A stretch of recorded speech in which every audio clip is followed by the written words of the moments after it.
pessoal, aqui é o Augusto e no vídeo de hoje a gente vai ver todas as novidades do Blender 5.0. Vamos lá? A versão 5.0 do Blender, mais uma vez, vem com 1 milhão de coisas insanas. Tipo assim, quando você acha que não dá mais para Blender Foundation melhorar, eles vão lá e tipo dão um 360 na sua cabeça. Já para começar, o próprio vídeo da Blender Foundation sobre o assunto tem tipo quase 1 hora, 53 minutos, mas eu não vou ser tão alongado assim, vou tentar ser mais sucinto. A primeira coisa que eles trouxeram foi a modificação e o incremento, claro, das Color Spaces, né? Que era uma coisa que já era um tanto defasada no Blender e que eles finalmente trouxeram essa atualização que modernizou as Color Spaces do Blender. Se você não conhece o que são Color Spaces, esse objeto, né, essa forma aqui atrás, mostra todas as cores que o olho humano consegue detectar. E o Color Space é um espaço de cor dentro desse triângulo que demonstra o que pode ser alcançado de cor digitalmente dentro daquele Color Space. Por padrão, Blender tinha o REC 709, que era esse daqui, que como você pode ver, bem pequenininho, mas é muito comum, tá? Muito tradicional, utilizado para muita coisa, esse Color Space aqui.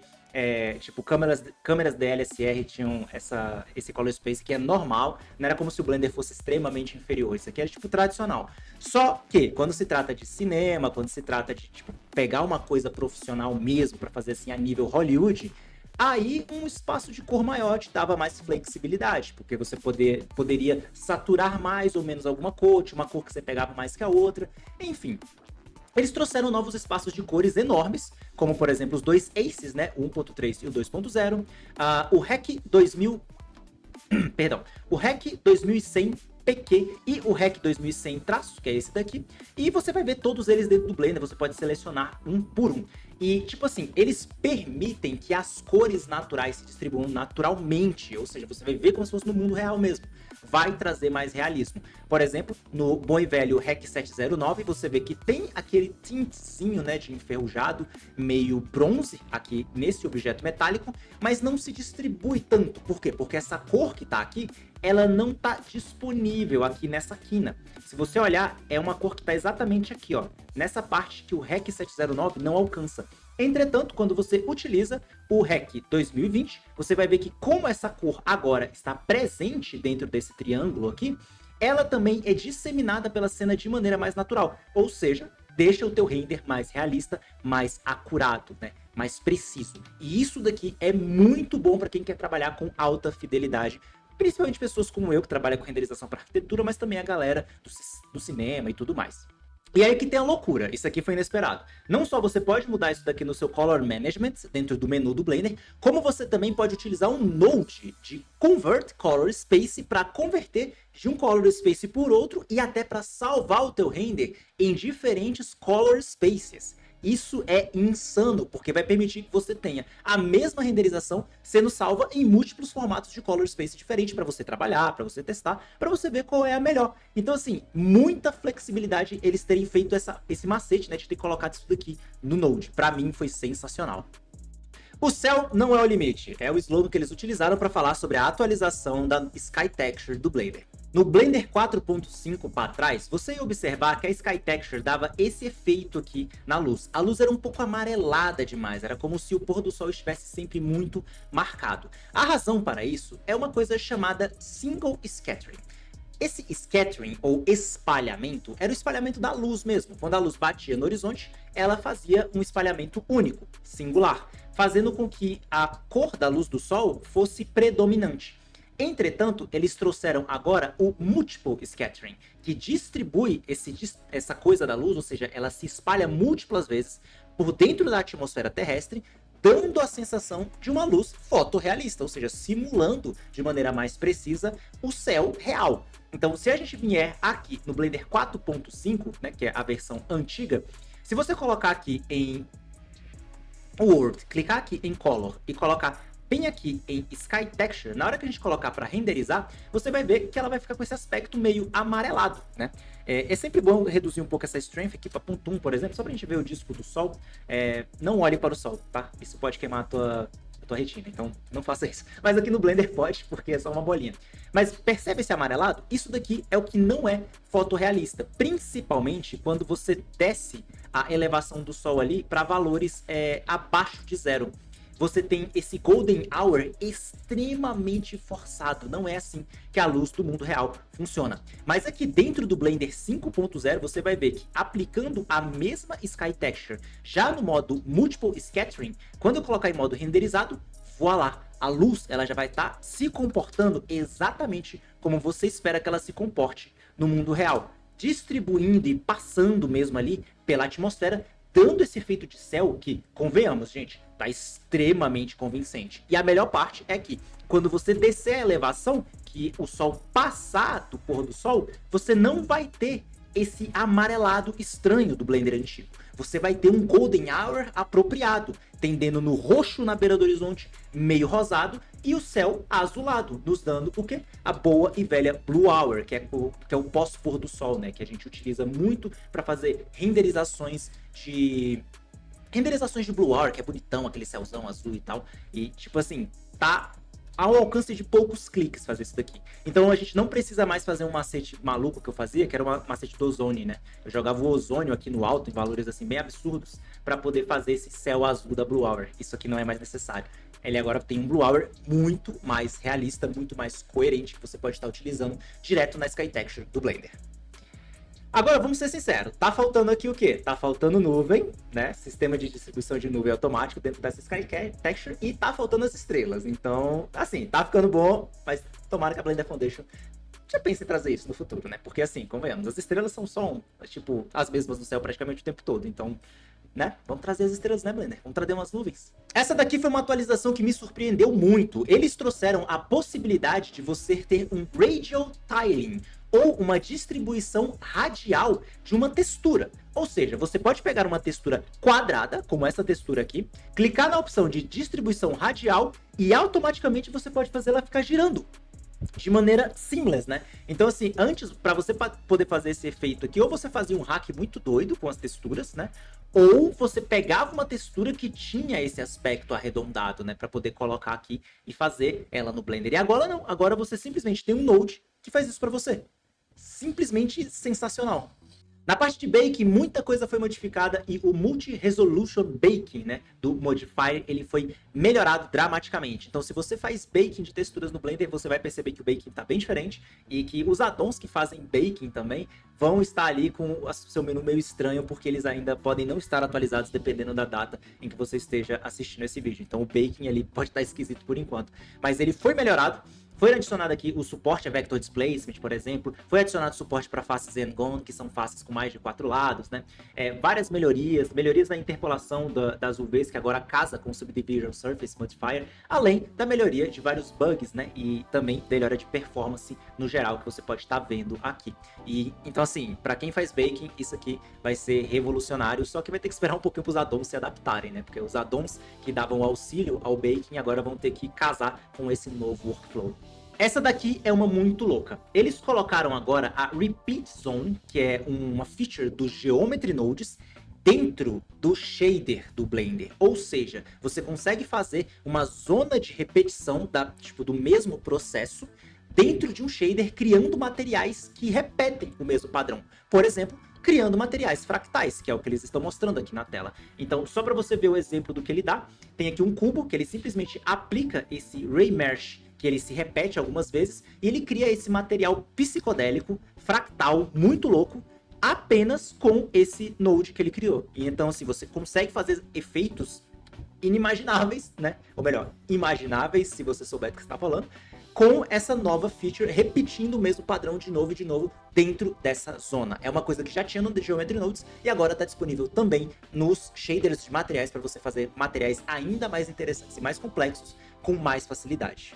No que diz respeito ao Volumetrics, um novo método de processamento de volumetria foi colocado no Blender. É um método chamado de Unbiased, que é sem bias no caso, e esse método ele garante uma melhora de qualidade na renderização na maior parte dos casos em que você estiver trabalhando com Volumetrics, né? Então, antigamente ele era muito plot, né, cheio de bolinhas e pontinhos, e às vezes ficavam os quadradinhos misturados, né? Como se os voxels bugassem e eles, tipo, processassem só o quadrado.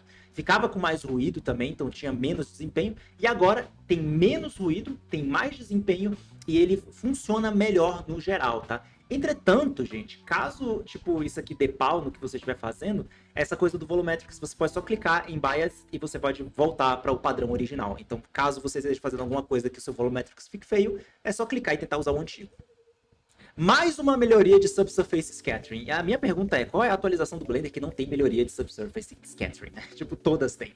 E dessa vez, a gente tem uma melhoria num probleminha velho chato, que era esse daqui. Nas partes onde o objeto era mais aglutinado, sabe? Onde tinha mais coisa junto, por exemplo, nessa parte do olhinho do boneco, onde tinha mais coisa junta, o Subsurface Scattering dava essa travada, ele ficava marcando, né? Então ele criava esses pontos bem marcados, bem esquisitos. E agora, com o novo método, voilá, ele fica perfeitamente distribuído, bem suave, bem sutil, trazendo ainda mais fidelidade, qualidade e realismo para as cenas que você estiver criando dentro do Blender.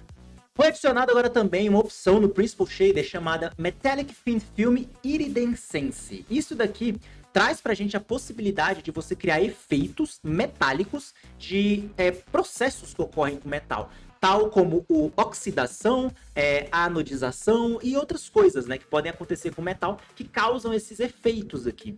Então, assim, você não vai precisar mais ficar fazendo maluquice com color ramp, né, para poder tentar fazer um fake de efeitos como esse daqui, que é o efeito de aquecimento, né, do carburador de um carro. Não precisa, é só você utilizar o Metallic Thin Film Iridescence, que vai estar disponível para você direto lá no Principal Shader, e automaticamente isso daqui já vai acontecer para você. Simples assim, é só mover o slider.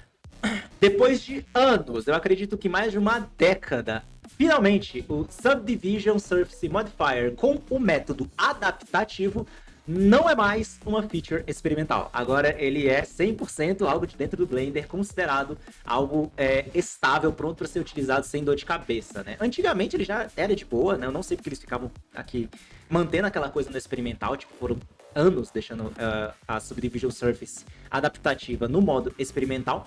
Mas, para você que não está entendendo o que é isso, basicamente, o Blender vai fazer o seguinte, ele vai dividir a malha mais de acordo com o que estiver perto da tua câmera e dividir menos no que estiver longe. Assim, quando você aplicar o Displacement para fazer modificações de terreno, colocar detalhes, tá ligado?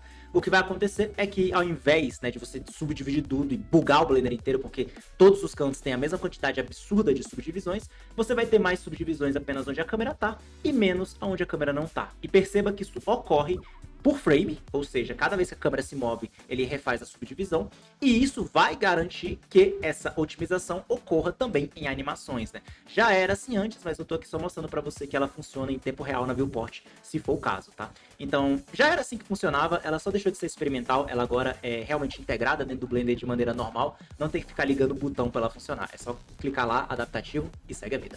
O Blender 5.0 é garantido agora como a versão mais rápida já feita do Blender, operando tanto em OpenGL quanto em Vulkan. E como você pode ver, e utilizando uma cena específica que a Blender Foundation utilizou como benchmark, você vai ver aqui que no Blender 4.5 tinha cenas ali que levavam até mais de 1 minuto para poder processar todos os materiais, isso no Eevee, tá? E aqui no Vulkan, né, levava ali por cerca de 43 segundos, enquanto que no Blender 5.0 esses números abaixaram para 41 segundos e para 36 segundos. Legal que até aproximou um pouco o OpenGL do Vulkan, né, não ficou mais aquela discrepância bizarra que tinha entre ambas as engines. Então, assim, rodando o Blender 5.0 no teu computador, se o teu computador tiver 10 anos ou menos, é bem notável para você a diferença na performance do Blender para abrir cenas, para rodar materiais, para compilar materiais no Eevee. Você vai ver o Blender funcionando mais rápido no teu computador só porque você está usando essa versão. Foi adicionado um novo asset na biblioteca gratuita que você pode baixar no Blender. Então, se você quiser utilizar o asset aqui do esqueletão, ele está disponível para você. É só você clicar no Download Asset Bundle, o link também está aqui na descrição para você dar uma olhada. E tem, se você quiser todos os downloads aqui que a Blender Foundation deixa para você, você já pode ver aqui, é só você sair baixando, tem muita coisa legal, tem cenas completas que você pode estar baixando e utilizando na sua máquina para testar, para brincar, para roubar pedaços e usar na sua cena. Então, tipo, fica tranquilo, tá tudo disponível para você, para uso pessoal e comercial, tá? Então fica tranquilo aqui que não tem nenhuma letra miúda, é só baixar as coisas do Blender e utilizar, tá? Essa daqui foi uma das atualizações que eu mais gostei, que me deixou mais animado na live que eu fiz a respeito disso daqui. Que é que agora nós temos presets de pós-produção dentro do Compositor. O Compositor do Blender, se você não conhece, é uma ferramenta de pós-produção. Ou seja, é como se fosse um Photoshop, digamos assim, ou um After Effects do Blender, se eu quiser colocar de uma forma bem ampla, tá? Não que seja exatamente, mas mais ou menos isso. Então, com esses presets, você pode meramente arrastar eles para sua tela, conectá-los no Node e aumentar ou diminuir a intensidade desse efeito, sem ter que ficar juntando grandes quantidades de nodes para fazer os efeitos, né, que geralmente você gostaria de fazer. Aqui no meu treinamento de Blender, tá? Se você não conhece, o link tá aqui na descrição também para você dar uma conferida. Eu tenho aqui o meu módulo completo de pós-produção, né? E assim, com essa mudança, onde eu ensino a, sabe, agrupar todos esses nodes aqui e tal, tipo, meio que já era, tá ligado? Eu vou ter que refazer algumas dessas aulas e, naturalmente, bom, vou regravar e trazer aulas novas para vocês. Então, se você quer ter acesso a essas aulas novas, né, e ter acesso a todo o conteúdo que tem aqui dentro da Bevis Academy, que é o upload do meu cérebro, de todos os meus conhecimentos a respeito do Blender, para você utilizar isso daqui na tua vida profissional e começar a ganhar dinheiro com 3D. Bom, link tá aqui na descrição para você conhecer o meu treinamento, dá uma passada lá. E se você estiver vendo esse vídeo na Black Friday, tem um descontão, tá bom? Então confere o desconto de Black Friday para você estar participando e entrando para a Bevis Academy em um preço promocional. Então confere o link que tá aqui na descrição para você estar entrando na Bevis Academy com um preço promocional de Black Friday. Clica no link e eu te vejo do outro lado lá no nosso treinamento, tá bom? Como sempre, o Blender ele está de acordo com todos os padrões da indústria, obedecendo tudo aquilo que é demonstrado na VFX Reference Platform de 2025. Então, mais uma vez, para aquele camarada, para aquela menina estranha que anda de lado em vez de andar de frente, que fica dizendo, o Blender não é padrão da indústria. Ele é, caralho.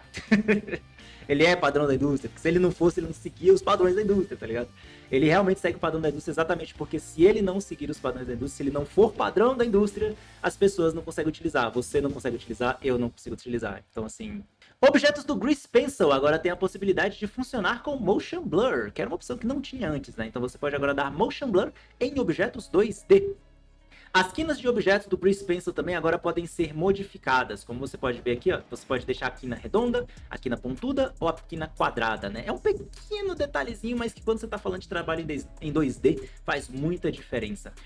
Quando você encaixa uma forma na outra no Grease Pencil também, aquele bugzinho nojento que a ponta de encaixe ficava com essa coisa meio escura, meio estranha, isso daqui também foi resolvido. Agora a ponta de encaixe fica perfeitamente normal e você não sabe onde começa e onde termina a forma que você desenhou. Fora isso, também foram adicionadas várias melhorias no Sequencer do Blender, que no caso é o editor de vídeo, porque, eu repito, o Blender tem um editor de vídeo dentro dele, sim. Às vezes eu me pergunto por que ainda não colocaram um editor de áudio dentro do Blender, mas o whatever. O ponto é, foram trazidas várias melhorias nessas interfaces, painéis de propriedades foram reorganizados e cada vez mais o editor do Blender tá se tornando algo assim mais atraente, tá ligado?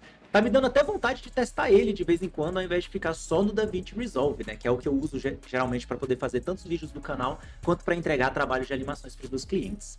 Então, como você pode ver, várias modificações, né? Você tem aqui essa parte do set scene, né? Onde o sequência antigamente, ele meio que não fixava, né, na cena que você estava olhando, e agora sim ele fica fixado. Você também tem essa opção aqui do Bound Split, que é basicamente o mesmo comando que você encontra em softwares como After Effects ou no próprio DaVinci Resolve, para você ir movendo a sua stripe, né, fazendo o corte ali no vídeo que você colocou. E ele mostra, né, aqui com essa bolinha, perdão, né, com essa linhazinha, ele mostra até onde que vai aquele corte. Ficou bem intuitivo essa parte aqui do corte do vídeo, né? Por isso que eu falei, realmente tá dando até vontade de usar, tá ficando cada vez mais organizadinho isso daqui.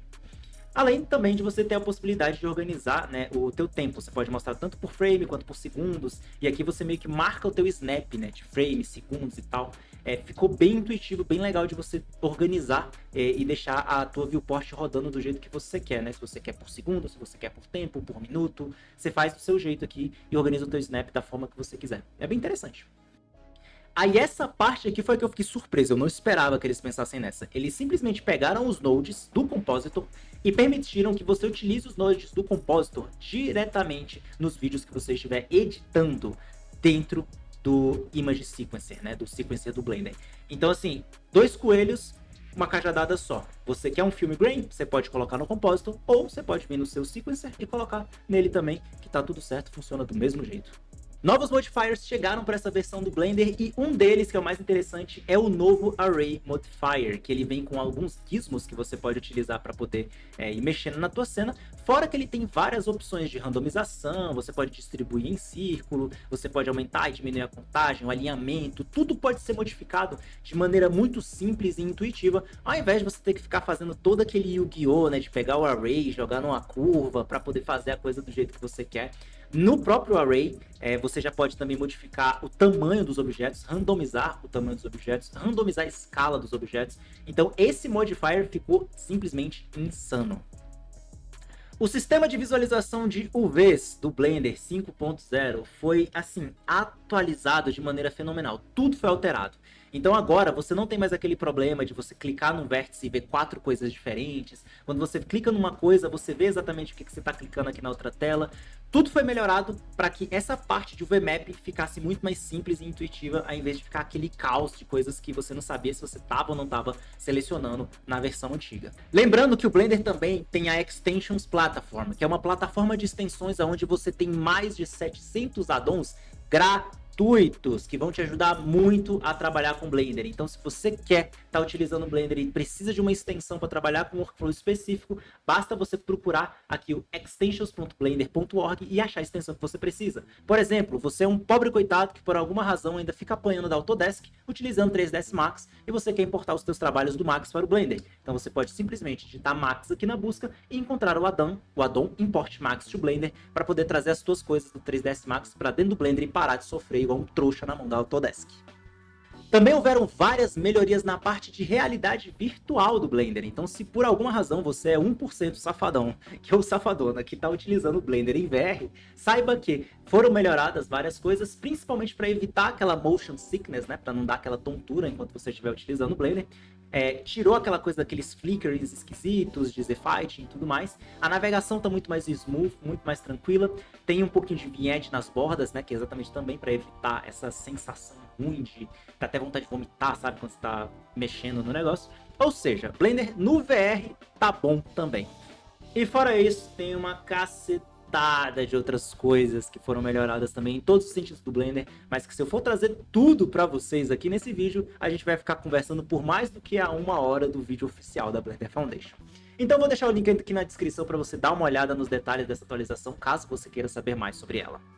E se você quer aprender a utilizar o Blender para poder modificar a tua vida profissional e realmente utilizar o 3D para ter isso como carreira, link tá aqui na descrição para você conhecer o meu treinamento na Bevis Academy, onde eu te ensino a como utilizar o Blender para renderizar arquitetura, interiores e ambientes, tá bom? Clica no link e se você estiver vendo isso na Black Friday, aproveita que tem um descontão lá para você. Mas comenta aqui embaixo agora, qual foi a atualização que você mais gostou? E o que você gostaria que tivesse aqui que você não viu? Comenta aqui embaixo que eu quero saber. Forte abraço pra você e já sabe, se gostou, se inscreve.